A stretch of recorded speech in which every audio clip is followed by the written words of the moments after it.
Kesk-Eesti inimesele, ilmselt väga paljudele teistelegi on maamess tegelikult ainus päris mess Eestis ka rahvusvahelises tähenduses. Kas see on teie hea turundus- ja populariseerimistöö või võite spetsialistina kinnitada, et tegelikult see ongi nii? Tegelikult see ongi nii ja see on tegelikult aastate pikkuse hea töövili, et kui sa teed mõnda asja, siis tuleb teha seda korralikult.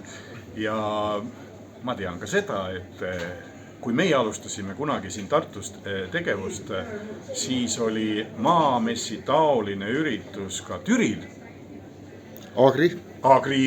Ja meie käisime seda vaatamas seal suure tähendav imestusega. Ja käisime isegi tolleaegse Türi linnapea juures jutul, et saaksime teha mingil määral koostööd.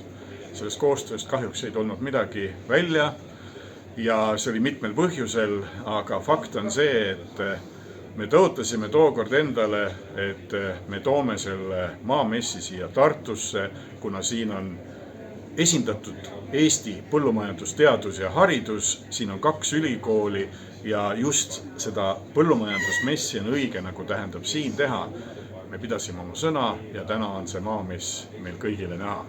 Meil oli messieelses intervjuus raadiole Henrik Urbeliga juba juttu sellest, et kunagi oli igale laadale pandi väike traktori näitus juurde ja ühel hetkel läks nii kulukaks nendele tehnikafirmadele, et seda ei saanud enam teha. Maamess jäi praktiliselt ainsana. Mis on need asjad, mis te tegite õigesti, sest tegelikult oleks tahtnud ju kõik jääda, Jäneda, Agri, Lillelaada tehnikanäitus, kõik nad tahtsid jääda, keegi ei jäänud, teie ainsana jäite.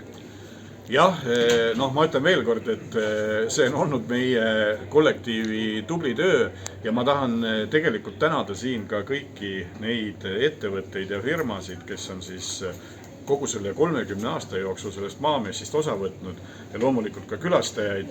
Et ma arvan niimoodi, et kõigepealt see oli hea ja õige aeg tähendab alustada selle maamessiga ja just see tähendab rõhuasetus, et siia oli koondunud ka Eesti põllumajandusteadus ja haridus tähendab Tartu linna, eks see mängis ka oma rolli.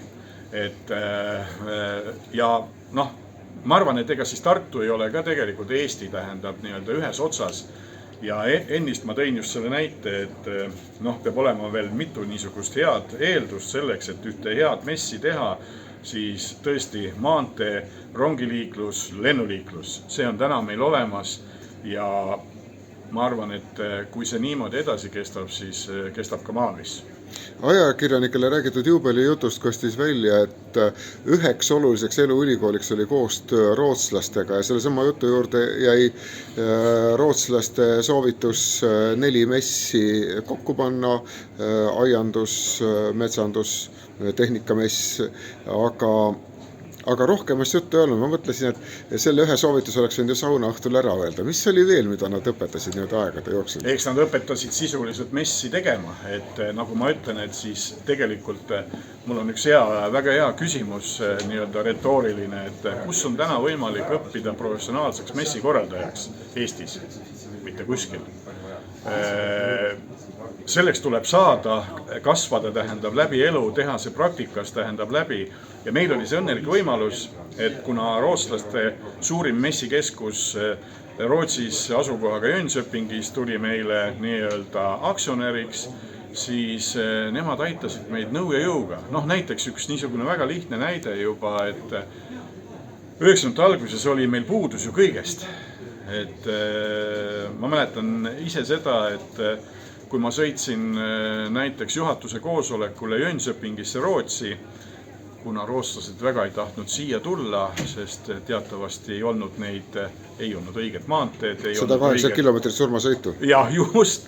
Siis nemad pigem eelistasid jääda sinna oma koju ja mina sõitsin tähendab nende juurde. Mul ei olnud ka selle vastu midagi, et Rootsit külastada.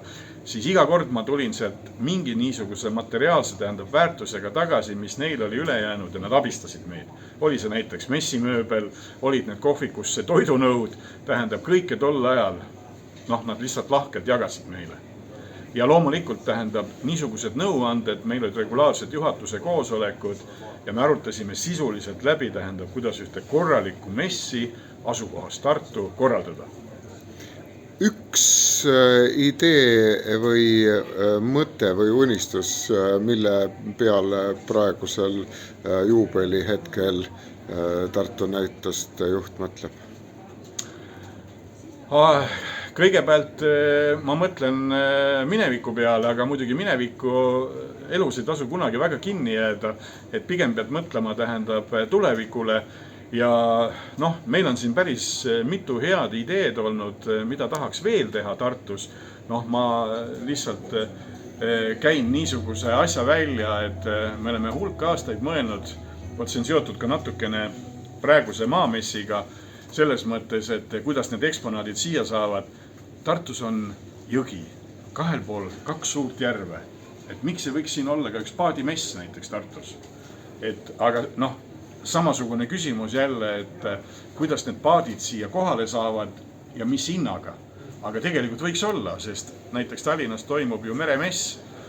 Seal näidatakse paate, et me oleksime väga huvitatud, et see mess tähendab siin niisugune taoline tähendab toimuks. Ja näiteks vanasti sai käidud igal pool välisriikides vaatamas messe, siis käisin ükskord Saksamaal ja vaatasin, seal korraldatakse niisugust messi nagu käekotimess. Mõelge ise, aga Eestis, kas seda on, tähendab täna võimalik korraldada? Ma jälle kahtlen sügavalt, aga miks mitte unistada? No unistustele täitumist ettevõttele edu ja palju õnne maamessi juubeli puhul. Aitäh!